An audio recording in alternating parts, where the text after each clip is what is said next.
Assalamualaikum warahmatullahi wabarakatuh. Hamdan wa syukran lillah, salatan wa salaman ala rasulillah la nabiyya ba'dah. Asyhadu an la ilaha illallah wa asyhadu anna muhammadan abduhu wa rasuluh. Allahumma salli ala Muhammadin tibbil qulubi wa dawaiha wa afiyatil abdani wa shifaiha wa nuril absari wa diyaiha wa ala alihi wa sahbihi wa sallim. Hasbunallah wa ni'mal wakil, ni'mal maula wa ni'man nasir, wa la haula wa la quwata illa billahil aliyil azim. Bapak Ibu yang dirahmati Allah, setiap hari manusia akan dituntut untuk menerjemahkan waktu ini sebagai apa? Pertanyaan ini penting kita sebutkan berulang-ulang dalam diri kita, karena kita ini bisa disampaikan atau melewati daripada 3 komponen. 1, menjadi orang jahat dan batil. Yang kedua, menjadi orang baik dan taat. Atau yang ketiga, menjadi orang yang sia-sia. Nah, yang nomor 3 ini yang enak. Nomor 3 ini asal mulanya adalah malas.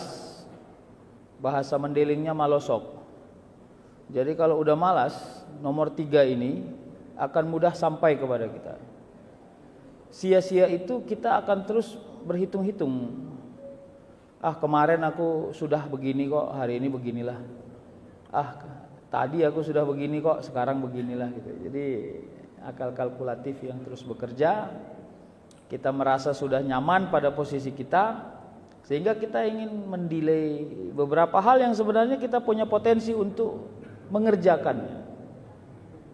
Nah, disinilah kalau saya mau katakan, setan lebih tertarik berada di zona yang ini dibanding di zona yang mengajak kita berbuat dosa dan batil. Karena setan itu tidak semua punya kemampuan untuk menggoda kita untuk berbuat jahat, tapi untuk berbuat sia-sia dia mampu. Kira-kira gitu.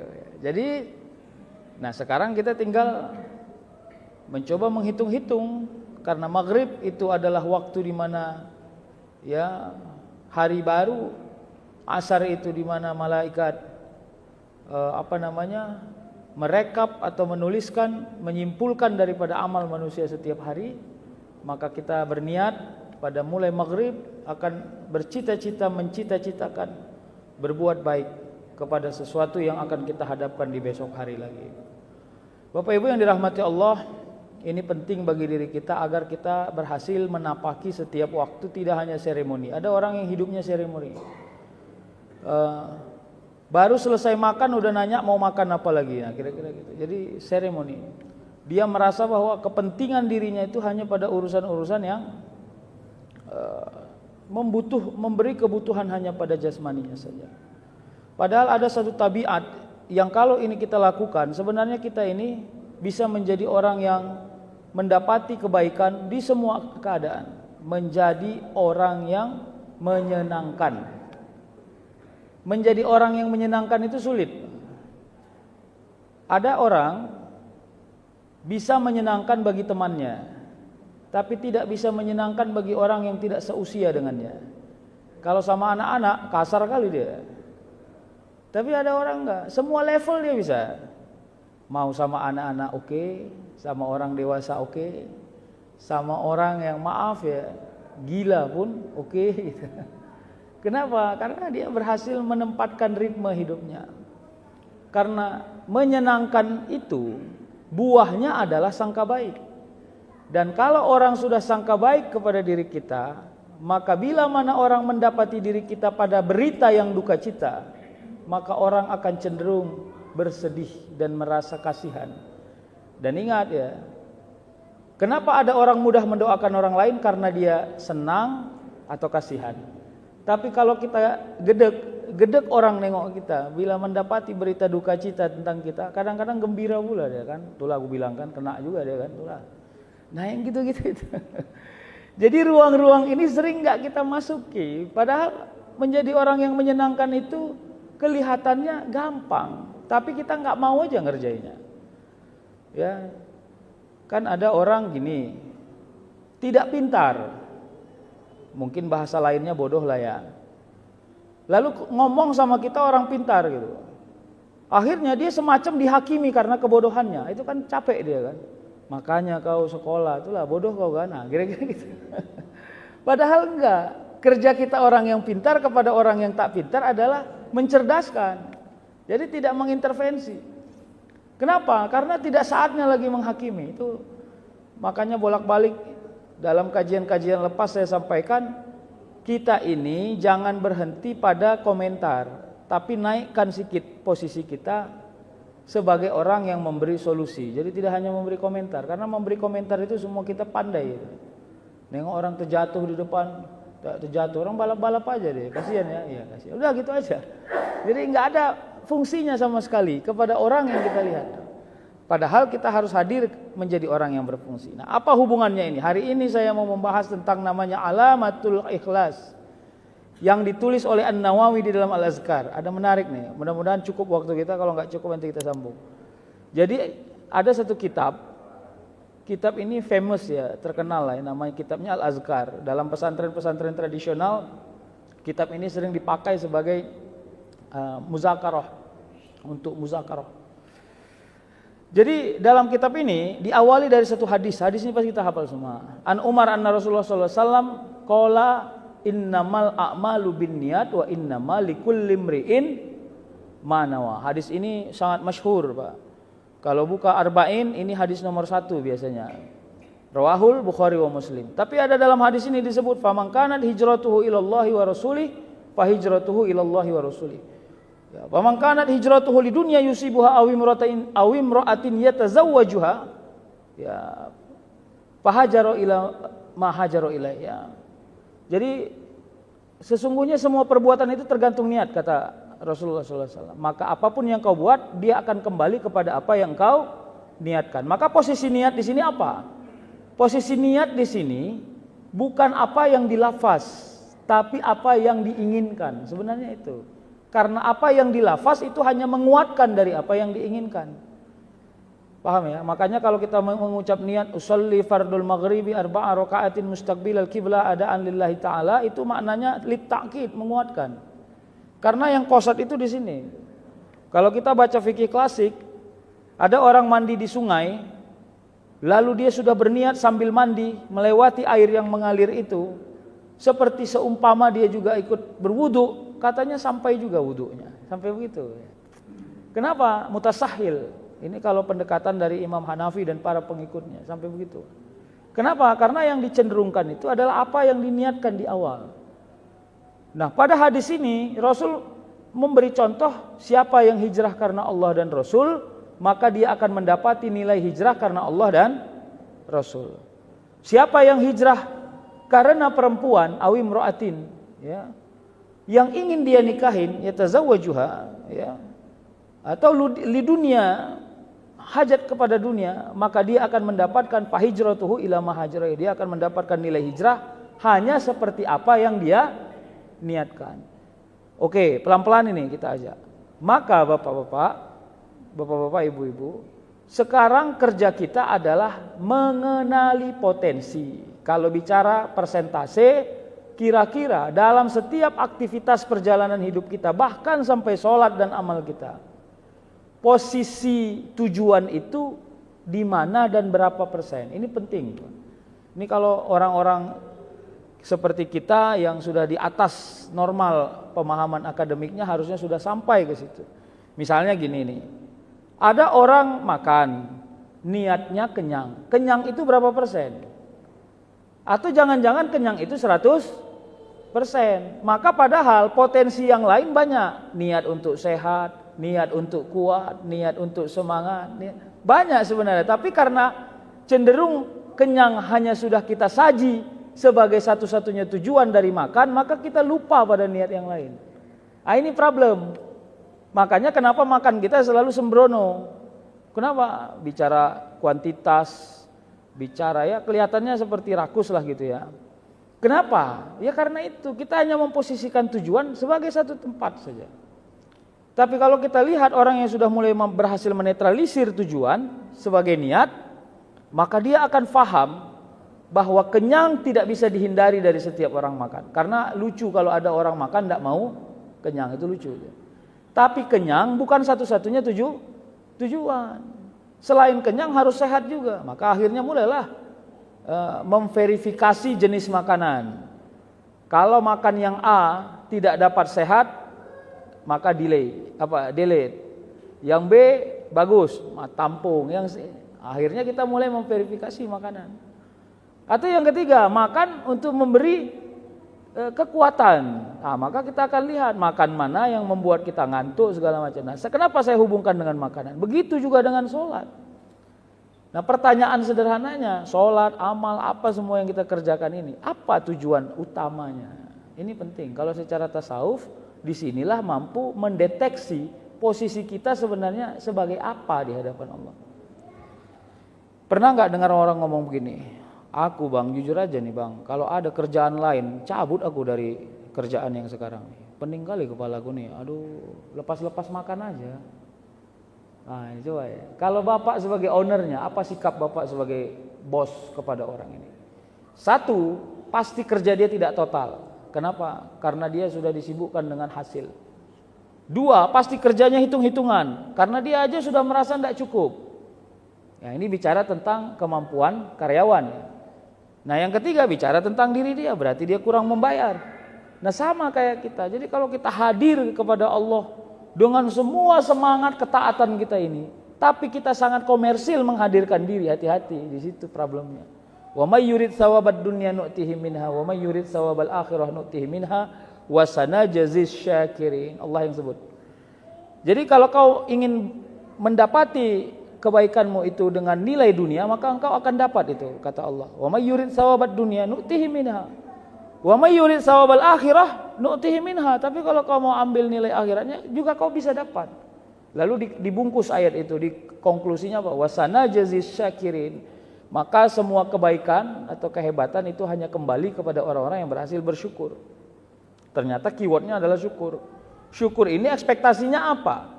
Ekspektasi syukur kalau dalam kajian tasawuf merasa cukup dan gembira pada yang dicukupkan. Merasa cukup sering, gembira jarang. Nah, itu hati-hati Pak. Itu yang saya bolak-balik bilang, cemanalah, tahu cemanalah, bolak-balik nih. Kenapa Ustadz minum air putih? Apa jawabnya Ustadz Yazid? Kenapa Ustadz minum air putih? Apa jawabnya? Cemanalah, cuma air putih yang ada. Nah, itu. Ini cukup tidak gembira Pak. Kita ini sering menyikapi hidup kita dengan seperti itu. Kenapa kita nggak gembira? Ya tadi, ekspektasi syukurnya rendahan. Selalu saja menjadikan orang sebagai cita-cita. Padahal sikapnya orang yang bersyukur itu adalah merasai gembira dengan sempurna pada apa yang dimiliki.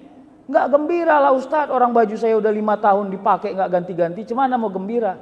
Pakai logika terbalik. Alhamdulillah. 5 tahun masih bisa dipakai. Bisa nggak gitu cara berpikir? Kemampuan membalikkan cara pikir saja. Dan itu yang harus kita lakukan.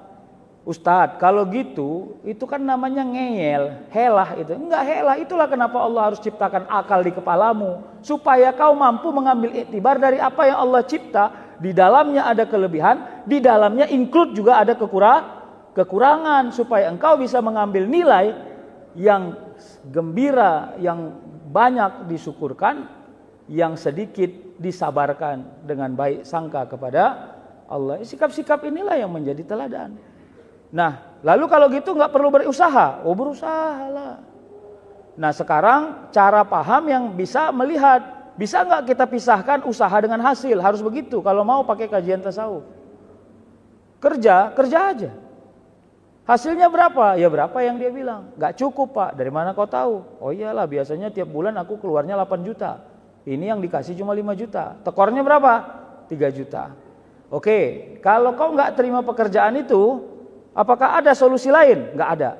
Terus bagaimana? Ya gitulah Ustaz. Pening juga lah kepala, dikerjai juga lah. Yang penting tekor 3 juta. Enggak tekor, jalani aja. Karena kadang-kadang kita suka salah paham. Yang membuat kita kurang bukan karena tak cukup yang datang, tapi terlalu banyak yang mau dikeluarkan. Itu aja masalah. Kita kan suka begitu. Fokusnya hanya pada berapa yang dapat, tapi tetap yang dikeluarkan jauh lebih banyak. Ya kalau nggak pandai nyari yang banyak, kurangi pengeluaran gitu aja. Ngapain pening kali? Ya kan? Kalau perlu 1 hari sekali makan. Kenapa rupanya? Supaya jangan kufur. Karena khawatirnya begitu engkau fakir, engkau lahir sebagai orang yang kufur. Kalau kufur dekatnya kepada kafir, maaf Pak. Nah, orientasi ekonominya di sana sebenarnya. Tapi kan begini, sering orang bilang paradigma sufistik tidak ketemu dengan paradigma ekonomi. Siapa bilang? Kalau cara pandang engkau ekonomi kapitalis ya nggak pernah ketemu lah. Tapi kalau engkau pakai ekonomi tauhid, siapa bilang nggak ketemu? Ya. Ketika Allah menyebut wa tarzuqu man tasya'u bighairi hisab, Allah sedang kasih kalkulasi kepada kita. Itu Ali Imran 27. Wa tarzuqu man tasya'u bighairi hisab, Allah bisa kasih rezeki kepada siapapun yang aku kehendaki tanpa nilai batas sebab akibat. Berarti Allah sedang katakan bahwa udah kerjain aja, pisahkan antara ikhtiar dan hasil. Lihat bagaimana cara Allah memberi. Bagaimana? Ya kalau nggak sanggup nguliahin anak kuliah tapi berani-beranian mendaftarkan, akhirnya jebol dapat beasiswa. Udah kereak kali pergi datang ke Medan padahal dari kampung. Sampai di Medan ditengok orang jelek kali mukanya, kasihan, disuruh tinggal di bumi asri. Masjid misalnya.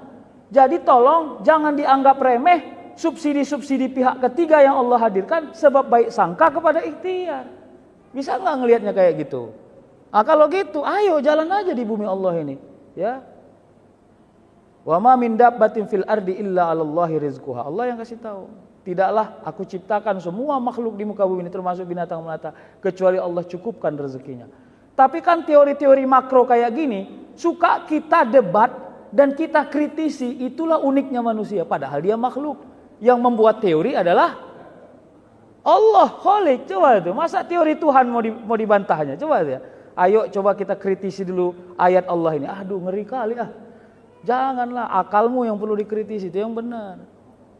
Bagaimana? Kalau engkau menyangka ayat itu udah enggak kredibel kepada keadaan hidupmu, maka keadaan hidupmu perbaiki, bukan ayatnya yang kau kritisi. Begitu cara memahaminya. Jangan terbalik-balik. Saya kira sepertiga dari Al-Quran ini sudah tidak produktif membangun paradigma masyarakat yang produktif. Alamak, keren kali bah. Ya, coba dikurangi dulu ritme cakapnya. Nggak usah, walaupun engkau akademisi kali, tapi nggak begitu cara ngomongnya. Kenapa? Karena kita ini diciptakan yang tidak pernah diciptakan hanya Allah. Kenapa? Karena dia ahadiyah. Qul huwallahu ahad. Maka sifatnya yang baharu seperti kita punya sebab, punya akibat. Tapi Allah yang menciptakan tidak memakai sebab akibat. Harus pandai melihatnya.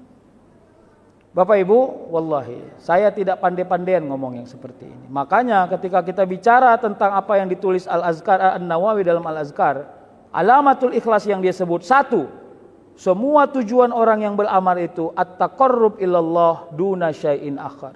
Semua yang dia saji dalam hidupnya ini tujuannya adalah qarraba, ingin dekat kepada Allah. Qarraba itu kalau kita mau bicara pada bahasa, dekat itu identik dengan jarak.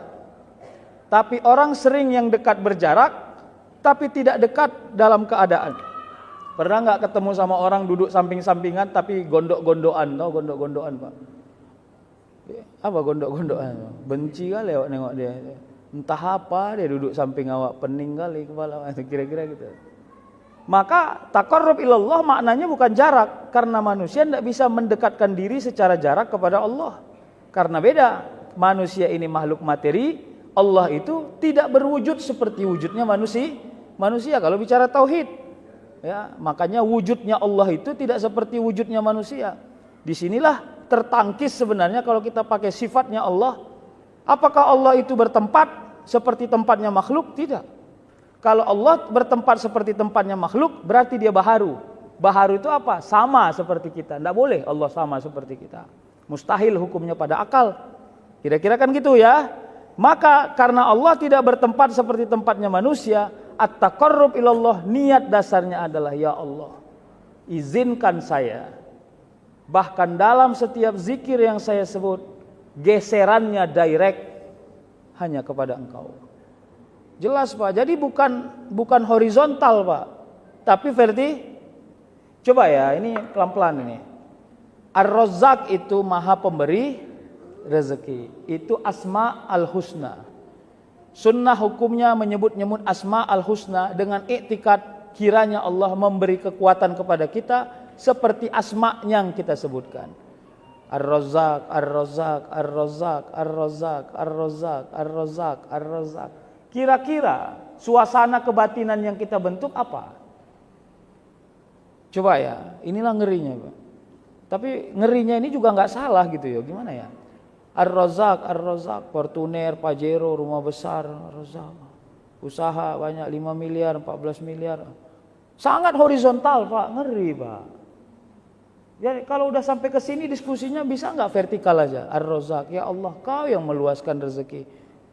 Jadi jangan ngeluh lagi zikir. Ini enggak lagi zikir udah ngeluh, itu yang gawat. Lagi zikir itu memuji, ya Allah, hari ini Kau berikan saya kekuatan, rezeki yang luas. Apa? Bisa menyebut Ar-Razzaq itu rezeki, Pak. Karena ada orang lisannya udah tidak terlatih menyebut Asma al-Husna, menyebut salawat kepada Allah, tidak terlatih lisannya, keluh, lidahnya kaku, tidak terbiasa dia. Jadi itu kan gini dia tuh ya. Kalau mau digambar ya secara sistematis, ini manusia yang berzikir tuh, begitu kita berzikir, zikirnya jangan gini, Pak. Selalunya kan gini zikirnya. Zikirnya gini aja. Kenapa? Karena zikir itu tanda abdun. Seorang yang menghambakan diri, mengakui kerendahannya sehingga dia berzikir kepada Allah.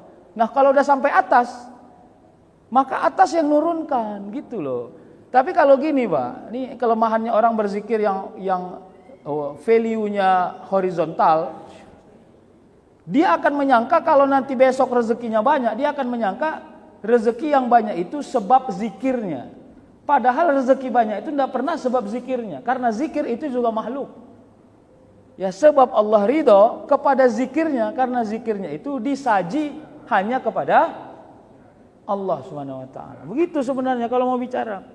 Makanya kalau masih tetap horizontal energinya, kita akan kalkulatif, sederhana, Pak. Akan terus berhitung-hitung kepada urusan amal yang kita kerjakan. Ya, makanya kalau mau pakai logika-logika yang agak generik, ya, kalau orang-orang sudah di atas 40 tahun umurnya, salah nggak nih saya ngomongnya? Orang yang sudah di atas 40 tahun umurnya, harusnya cita-cita yang paling teknis secara dunia sudah mulai hilang, Pak. Itu enaknya cita-cita dunia itu gini, tak tung. Jadi jangan gini-gini deh. Kalau di bawah 40 cita-cita kan gini, supaya kaya, supaya mertua senang, supaya ini nggak apa-apa. Tapi kalau udah 40, naikkan sedikit semua. Jadi kalaupun dapat gaji banyak, karena dia naik ke atas, dia khawatir gaji ini dipegang kalau belum berinfak dan bersedekah. Kira-kira gitu. Udah mulai begitu-begitu nih modelnya. Ya udahlah, infak nanti. Lalu dia membaca hadis bahwa sebaik-baik sedekah adalah sedekah di waktu subuh misalnya. Tidak lagi berhitung kenapa harus subuh, kenapa ini, kenapa enggak gitu, langsung aja dia amalin. Kenapa? Sifatnya sami'na wa ata'na gitu. Kita ini kan terlalu banyak klarifikasi, pening malah, terlalu pintar gitu kira-kira. Ya, jadi sehingga akhirnya ini enggak bisa, ini harus kita kritik nih. Kritik sosialnya harus ada nih. Aduh, banyak kali kritik sosial. Kalau ada duitmu sedekah udah gitu aja. Nanti tengok cemana cara Allah memberi rezekimu. Cemana? Ya itu, umur 68 sakitnya masih masuk angin, berarti keren. Apalagi anak sekolah walaupun enggak ranking tapi mulus. Paten kan? Paten. Ya. Pening orang enggak dapat PNS, tiba-tiba anaknya tamat buka PNS jebol. Aman kan? Aman. Ya. Jadi kalau ditengok mudah-mudah udah gitu aja. Enggak usah yang ribet kali jadi orang. Ya Ustaz, tapi saya enggak jadi menteri. Jauh kali cita-citanya kok mau jadi menteri. Udah yang biasa-biasa aja. Tapi hidup bisa nyaman, bisa normal. Kenapa saya harus katakan itu? Supaya sakwa sangka kita kepada Allah tidak berlebih-lebih seumpama Allah sudah memudahkan hidup kita. Itu kan ada satu kisah yang cukup menarik ya. Ada seorang tua umurnya 76. Ini sebenarnya dihikayatkan dari banyak versi. Dia sakit sesak nafas, lalu akhirnya berobat ke dokter, diberilah nafas tambahan oksigen. Setelah beberapa hari sembuh, bayar sekitar 3 jutaan. Lalu dia sebut, Sambil berzikir dia menangis, dia bilang, "Ya Allah, ternyata sudah terlalu lama yang gratis. 76 tahun gratis. Bayangkan kalau dari 70 tahun yang lalu saja yang nggak gratis, berapa harus kos yang harus saya keluarkan hanya untuk ini yang saya anggap tidak produktif." Nah, sulitnya kita mengukur produktivitas dimulai dari apa yang datang menghasilkan. Padahal yang ditahankan Allah kepada diri kita sangat produktif membangun hidup kita. Tidur ngorok itu produktivitas itu, Pak. Makanya kalau ada bini, suaminya ngorok kerjanya, begitu suaminya tidur nggak ngorok, takut juga dia itu, kok nggak ngorok kawan nih. Jadi sampai ke situ harus ukurannya. Jadi mengukurnya bukan hanya yang normal, tapi super normal. Untuk melihat jangkauannya lebih dari di atas cara memandang kita. Apalagi yang menjadi kekuatan kepada diri kita. Yang kedua, sedikit lagi ya, kata An-Nawawi dalam Al-Azkar itu, kulluhu lillahi ta'ala. Kulluhu lillahi ta'ala. Gerak diamnya orang yang hidup itu, kulluh semuanya, harus orientasi dasarnya adalah lillahi ta'ala. Itu kenapa dalam setiap niat selalu saja disebut lillahi ta'ala. Sorry berjual mustaqbil kila adaan lillahi ta'ala itu makna umumnya apa? Bahwa semua yang dikerjakan ini, bahkan pengerjaannya saja pun, kalau bukan karena bantuan Allah, tak akan mungkin bisa dilaksanakan dengan sempurna. Itu lillahi ta'ala. Jadi kalau begini mau dipakai role berfikirnya, cara berfikirnya, maka insya Allah rumit itu manusiawi, capek itu manusiawi, letih itu manusiawi. Tapi tidak ada letih, capek dan rumit yang membuat kita merasa Allah sedang menzalimi diri kita. Itu. Mana ada manusia yang enggak mengeluh? Sedangkan Rasul saja ketika lagi enggak enakan sama istrinya dia memilih diam, berarti kan ada problem. Tapi yang paling menarik apa? Kemampuan menetralisir. Bagaimana masalah itu bisa selesai? Bagaimana caranya? Yaitu kalau bicara tentang itu sampai kalau bicara tentang satu kitab namanya Dalailul Khairat ya. Ada satu zikir katanya yang bisa meruntuhkan hati manusia. Kalau dalam Al-Qur'an, kalau orang berpidato selalu saja diajarkan ayat yang disebut Allah dalam surah Toha itu ya. Ya, qala rabbishrah li sadri wa yassir li amri wahlul 'uqdatam min lisani yafqahu. Itu biasanya orang kalau belajar pidato atau lomba pidato pasti itu doanya, Pak. Karena itu doa yang selalu saja disebut secara maknawi bisa meluluh lantahkan hati orang yang sedang mendengar karena hati yang ringan, ucapan yang lurus, tidak berbelok-belok kepada jalan yang lain. Jadi oke. Ada lagi zikir ilahi anta maksudi waridoka matlubi. Ya Allah, engkaulah maksud dan tujuanku dan ridho engkaulah yang aku cari. Ilahi anta maksudi waridoka matlubi. Jadi kenapa akhirnya zikir-zikir yang begini lahir dari kalamnya para ulama untuk mengajarkan kita merasa totalitas bertuhan. Jadi bertuhan itu tidak tematik, Pak. Jadi kalau lagi musim hari Jumat kan ditanya itu, kenapa Bapak pakai baju koko hari ini?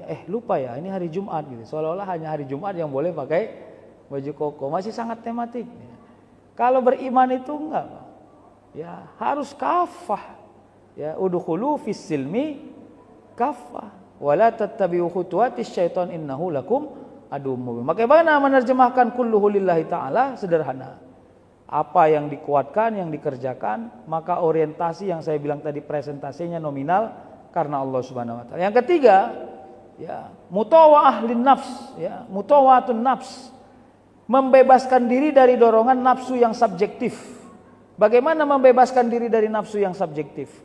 Ya, mutawa'atin nafs ini begini, Pak. Kalau dalam terminologi makan, congok dan rakus. Cepat kau bungkus itu, nanti datang dia enggak dapat kita. Itu mutawa'atin nafs. Kalau dalam terminologi yang begini, makanya saya selalu bilang, kalau di tempat-tempat lain, kalau Bumi Asri sudah aman, karena semuanya dapat. Itu beberapa kajian, Pak Darwin, saya pernah itu, saya dikasih habis pengajian 4 kotak nasi, 3 kotak kue, hampir setinggi saya berdiri kotak itu, kalau saya duduk, hampir udah sekepala saya lah itu bungkusannya. Begitu jalan awak pulang, ada 3 orang di luar yang belum dapat, ini malam ketiga ini. belum dapat 3 orang di luar, kerasa kurus, nggak dapat, habis. Itu kalau saya bilang ustadznya zalim. Kalau you tahu itu kasih, bawa 1 aja pulang. Apa kelebihan ustadz? Nggak ada kelebihan ustadz, kelebihanmu banyak omong, udah itu aja. Nggak ada yang lain. Bisa nggak begitu? Kadang-kadang kita gitu ya, mutawatin nafs. Kalau bisa untuk kita semua, kenapa harus untuk orang lain? Ini filosofi yang begini selalu bermain di kepala kita. Padahal orang-orang yang alamatul ikhlas tadi, dia akan bersandar kepada fungsi hidupnya. Kalau dia merasa bahwa dengan yang tidak banyak, saya bukan bilang sedikit ya, tidak banyak. Karena tidak banyak itu belum tentu sedikit. Yang tidak banyak bisa cukup, kenapa harus banyak? Kalau urusannya berbagi kepada orang lain, sederhana. Apalagi mutawaatin nafs ini, sesuatu yang diajak-ajak oleh nafsu subjektif. Kadang-kadang kita baru 3 kali diajak orang aja sudah mulai oleng kepala kita. Aduh, ayolah, udah lama, udah berapa? Dulu kita kan terakhir minum SMP, ingat kau dulu waktu kita cabut itu? SMP, 27 tahun loh udah. Kita sikit aja, kau rasakan aja sikit, nggak apa-apa ya banyak. Masuk kotaknya bang, udahlah pergi. Mutawaatin nafs, karena godaannya selalu datang dari tempat-tempat yang kecil dan rahasia. Termasuk kecurangan, ini yang bolak-balik, hati-hati ya. Kalau datang belanja ke tempat kawan, jangan minta gratis pak. Itu nanti rugi dia pak. Bang, kami mau datang ke kedemu, 6 orang nih, gratis ya. Apa nggak oleng kepalanya dia jualan? Enggak pak. Kalau kita berkawan justru jangan gratis. Nah, kalau kita sebagai pedagang turunkan harga, tapi tetap harus dapat untung. Begitulah, itulah sisi keadilan. Makanya kenapa banyak belakangan ini orang tidak mau menceritakan dia punya usaha, karena tahu kawan-kawannya tukang tembak semua. Itu kira-kira. Jadi dia nggak mau, misalnya begitu pak. Jadi mutawaatin nafs. Seorang belanja, beli salak. Berapa salak? Manis nggak? Manis. Coba ya, coba 1, timbang. Coba 2, timbang. Dibereng-bereng juga sama tukang jualan. Mak udah 4 dimakannya banget.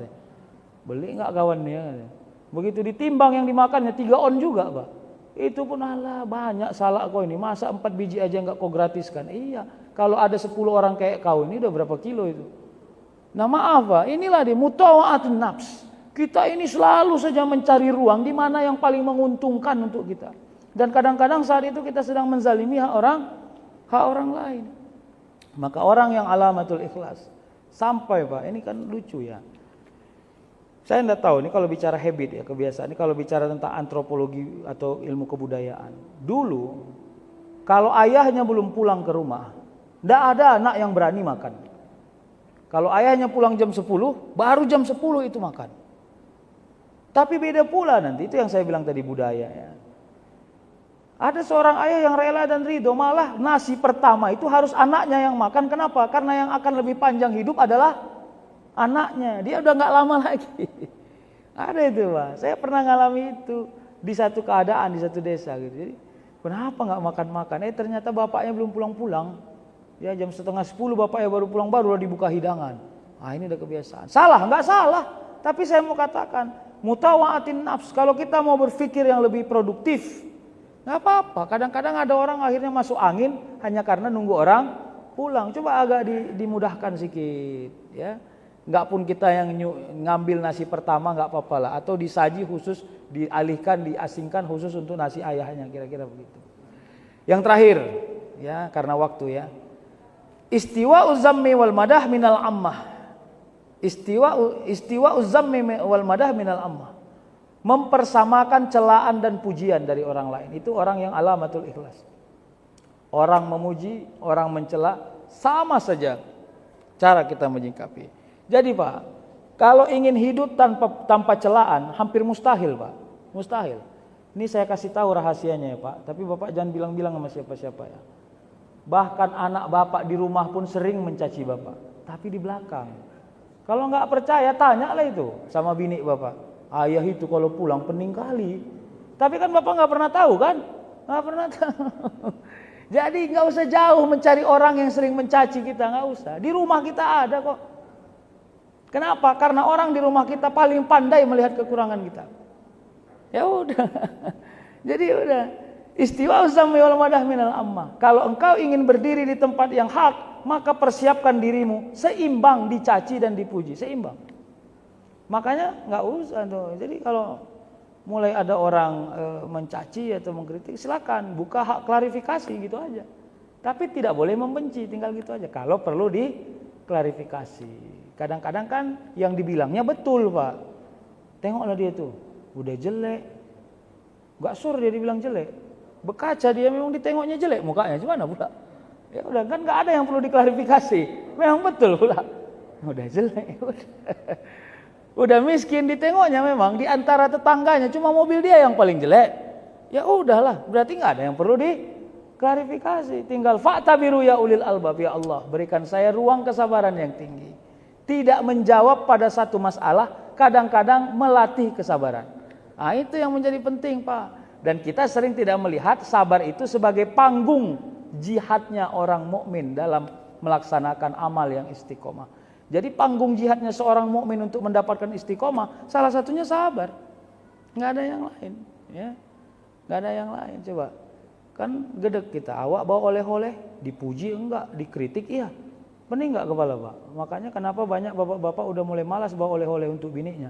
Kenapa? Lebih banyak kritik daripada pujian. Coba warna biru, Bang. Ini kalau biru cantik loh, Bang, ini, Bang. Iya, Bang, beli di mana ini, Bang? Di sini. Berapa lah, Bang, beli ini? 200. Ih, bodoh kali ya, Bang. Di Petisa Limpul ini kayak gini, Bang. Udah selesai, Pak, urusanmu, Pak.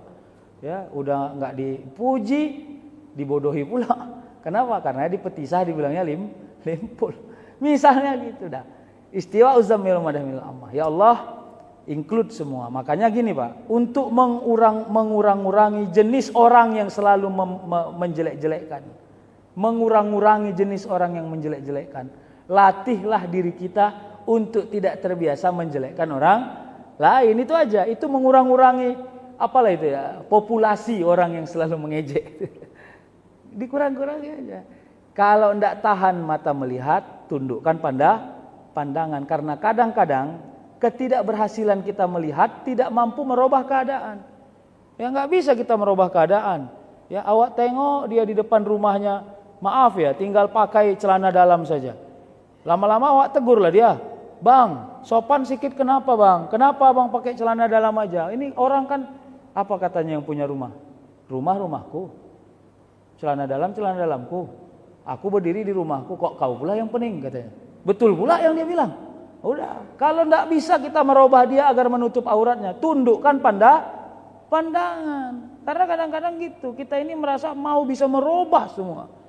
Cari cara yang lain, ya. Dengan apa? Ya silakanlah. Bersiasah dengan cara itu adalah bagian dari yang paling. Yang kedua, jangan musuhi.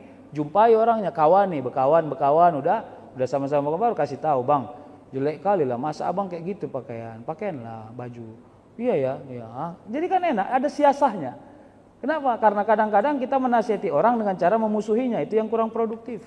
Ya, menasihati orang dengan cara berteman dengannya mungkin bisa jauh lebih produktif. Saya kira itu dulu ya, Bapak Ibu. Terima kasih. Mudah-mudahan nanti ada 2 lagi, mungkin nanti kita lanjut. Satu lagi nisyanu ru'yatil a'mal fil a'mal, satu iktida'u sawa bil amal fil akhirah. Dari ini disebut oleh Imam An-Nawawi di dalam Al-Azkar, bagian dari ikhtiar orang sampai kepada alamatul ikhlas. Tapi ingat, ada satu bab yang unik. Ilmu yang enak dipelajari tapi payah tamatnya itu hanyalah ikhlas. Karena ikhlas ini ya lebih banyak praktek daripada teori. Teorinya sederhana, lupa dan alpa, tapi prakteknya sepanjang zaman dan sepanjang masa. Saya kira itu, terima kasih. Nauzubillahi minasyaitonirrajim. Bismillahirrahmanirrahim. Alhamdulillahirabbil alamin, wassalatu wassalamu ala asyrafil anbiya'i wal mursalin wa ala alihi wa sahbihi ajma'in. Rabbana zalamna anfusana wa illam taghfir lana wa tarhamna lanakunanna minal khasirin. Waghfir lana dzunubana wa liwalidayna warhamhuma kama rabbayana shaghira. Li jami'il mu'minina wal mu'minat wal muslimina wal muslimat al ahya'i minhum wal amwat bi rahmatika ya arhamar rahimin. Rabbana la tuzigh qulubana ba'da idh hadaitana wa hab lana min ladunka rahmah innaka antal wahhab. Rabbana hab lana min azwajina wa dzurriyyatina qurrata a'yun waj'alna lil muttaqina imama. Rabbana taqabbal minna innaka antas samiul alim wa tub alaina innaka antat tawwabur rahim. Rabbana atina fid dunya hasanah wa fil akhirati hasanah wa qina azabannar. Subhana rabbika rabbil izzati amma yasifun. Wassalamun alal mursalin walhamdulillahi rabbil alamin. Taqabbalallahu minkum.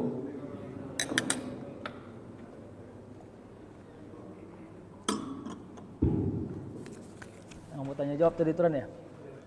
Enggak sempat waktunya. Saya